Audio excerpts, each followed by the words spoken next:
정부가 어제 발표한 세제 개편안에서 가장 관심을 끈 것 가운데 하나가 바로 금융세제 부분이었습니다.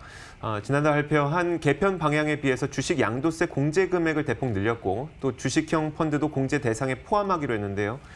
증권거래세도 1년 앞당겨 인하하기로 했는데 금융투자업계는 이 같은 개편안에 대해서 상당히 긍정적으로 평가했습니다. 자세한 내용을 증권부 김혜수 기자와 알아보도록 하겠습니다.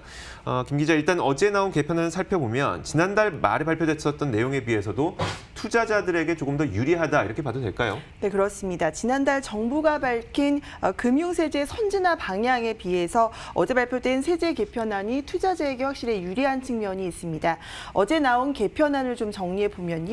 지난달 발표할 때 국내 상장 주식에 대해서만 2천만 원을 공제하겠다고 밝혔지만 개편안에선 국내 상장 주식과 공모형 주식 펀드를 합산해서 오늘 2023년부터 5천만 원을 기본 공제하기로 했습니다. 여기에 해외 주식형 펀드, 또 채권형 펀드, ELS 등은 250만 원의 기본 공제를 적용하기로 했습니다. 공제 금액이 5천만 원까지 확대가 되면서 주식과 펀드를 통해 한 해 5천만 원까지 버는 투자자들의 경우에는 비과세 혜택을 적용받게 됩니다.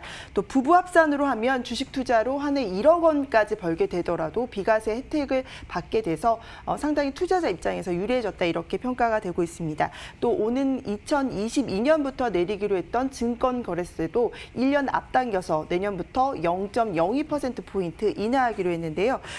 우선 이렇게 되면 오는 2023년 0.08%포인트를 추가로 내려서 모두 0.1%포인트를 인하하게 되는 겁니다. 이렇게 되면 증권거래세는 현재 0.25%에서 0.15%로 내려가게 됩니다.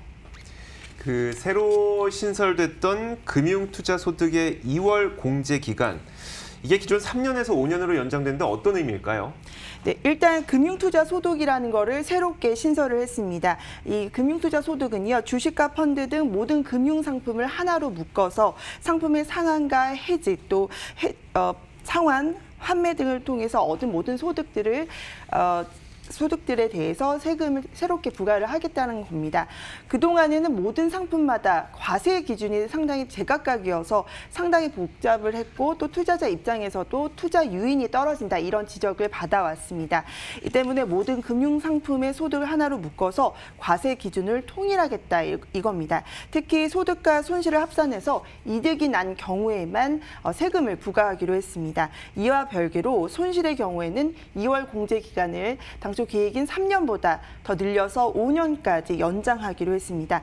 그만큼 장기간 세금 절세 효과를, 경감 효과를 누릴 수 있다는 점이 투자자에게는 유리한 측면입니다. 또 주식 양도세를 원천 징수하는 시기도 매달에서 반기 6개월까지 연장하기로 했습니다. 그만큼 세금으로 투자 기회를 잃을 수 있다 이런 불만들이 투자자 사이에서 많았었는데요. 이 부분에 대해서 충분히 반영했다 이런 평가들이 나오고 있습니다. 이와 관련해서 홍남기 경제부총리 발언 들어보시겠습니다.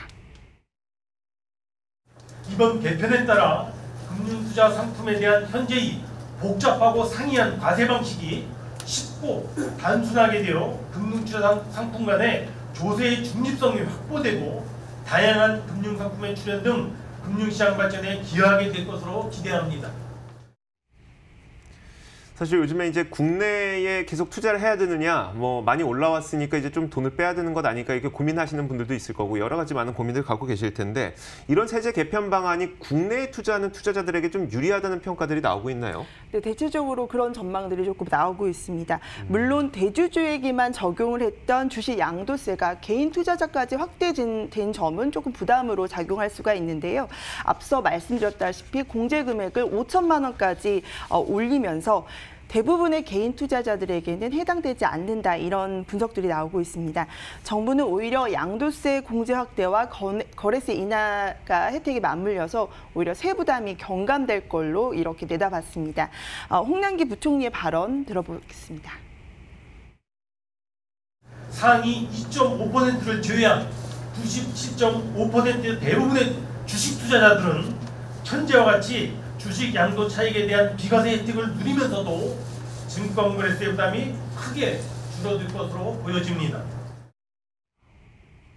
그러니까 쉽게 말하자면 이제 1년에 주식이나 펀드로 5천만 원 이상 벌 수 있는 사람에게만 세금을 매기겠다는 거네요. 그 비율을 2.5%로 봤습니다. 이른바 뭐 아주 슈퍼개미라고 네네. 할 수 있는 이런 분들 같은 경우에는 이번 세제 혜택이 사실 큰 영향은 없다 이런 네. 얘기들도 많이 나오는데요.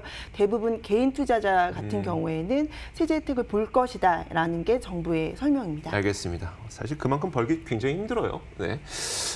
해외 주식 많이 하실 텐데 여기에 대해서는 어떻습니까? 요새 해외 주식 정말 많이 하시는데요.